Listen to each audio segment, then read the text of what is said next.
First-term Representative Becca Ballant is leading a resolution to censor Representative Marjorie Taylor Greene over her controversial comments and actions, with the most recent being the Georgia Republican displaying censored sexual images of the president's son Hunter Biden in a hearing last week.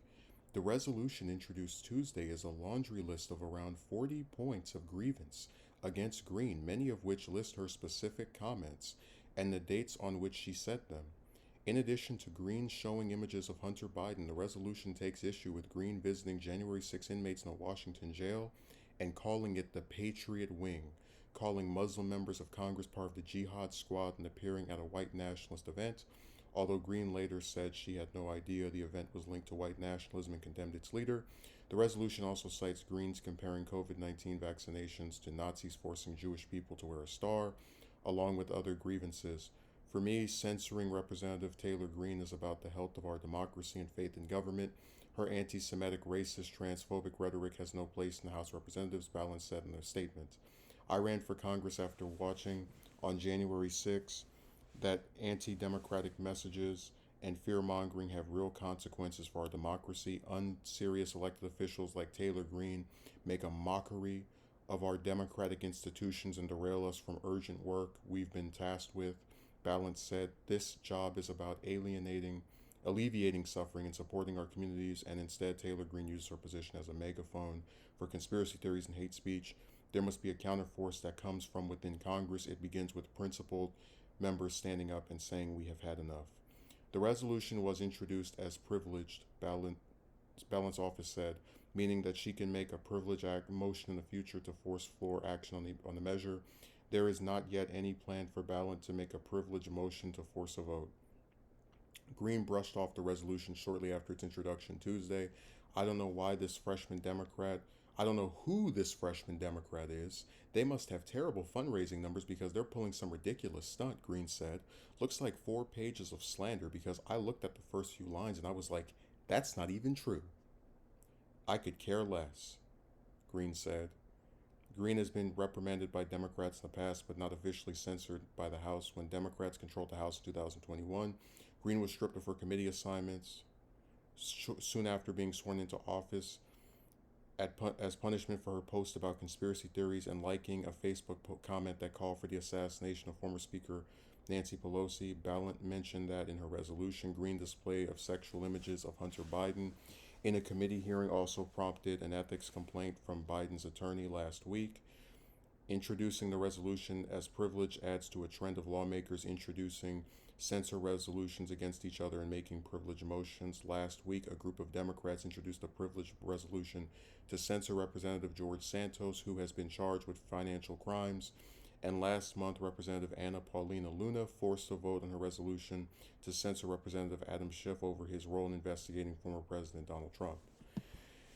So, it used to be when there were Republicans I disagreed with, and even Democrats I disagreed with, there was always like a certain parameter of stuff, right? So maybe you don't agree with someone on a particular policy, but you can at least say the person seems to be somewhat principled in their belief system.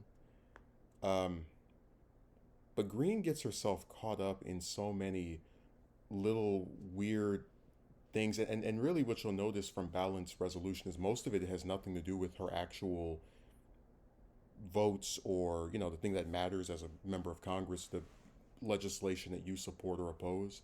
It's pretty much all tied to rhetoric, and it's kind of ironic that Greene would say when responding to this, I don't even know who this freshman Democrat is. They must have, what is this, bad fundraising, terrible fundraising numbers because they're pulling some ridiculous stunt. Greene is the queen of pulling ridiculous stunts. This is a lady who you would never catch visiting regular felons or people incarcerated.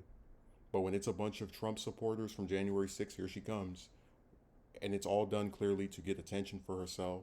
Any of the incendiary remarks that she's made about other members of Congress, like calling the Muslim members the Jihad Squad, again, to get attention for herself.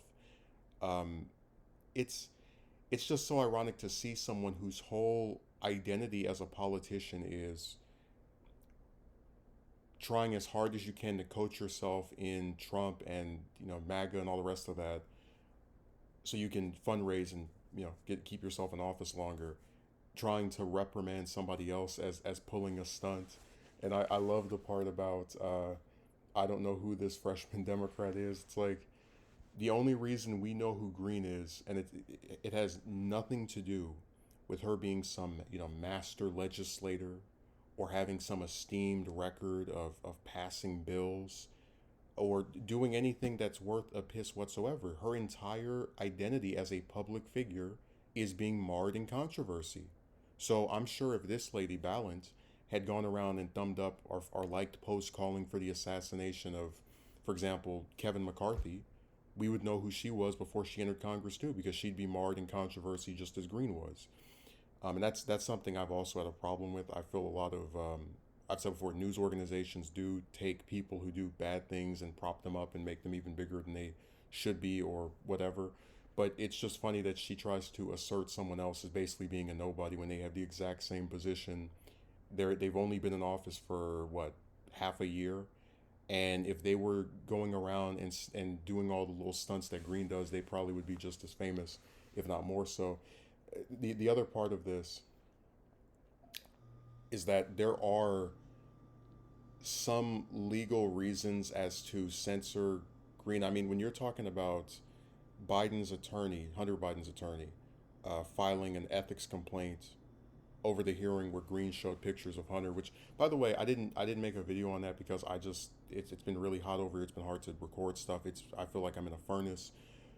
But I think it's interesting how, and I'm just gonna say this, I'm about 90% sure that if the tables were reversed and let's say it had been, we're not even going to say Trump's son, Trump's daughter, like Ivanka or Tiffany or one of them, and some member of Congress decided to show some, if they existed, NSFW pictures of them, uh, the Republicans would say this is below the pale. You shouldn't bring people's children into these types of matters.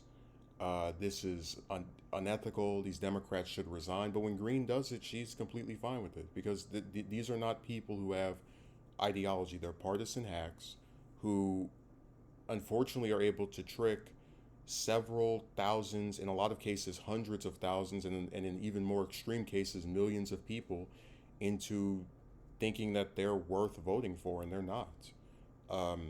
But yeah, this resolution I don't think has any chance of actually going anywhere, which is unfortunate.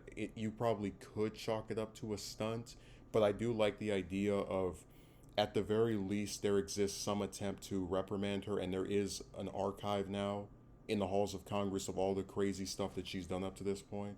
So maybe down the line, whether it be in another 2 years or 20 years, we'll be able to, I guess, have a full list of just all of her grievances and insanity, and then be able to actually censor her at that point if the Democrats are able to get some more seats in the House. So it's a step in the right direction from my view.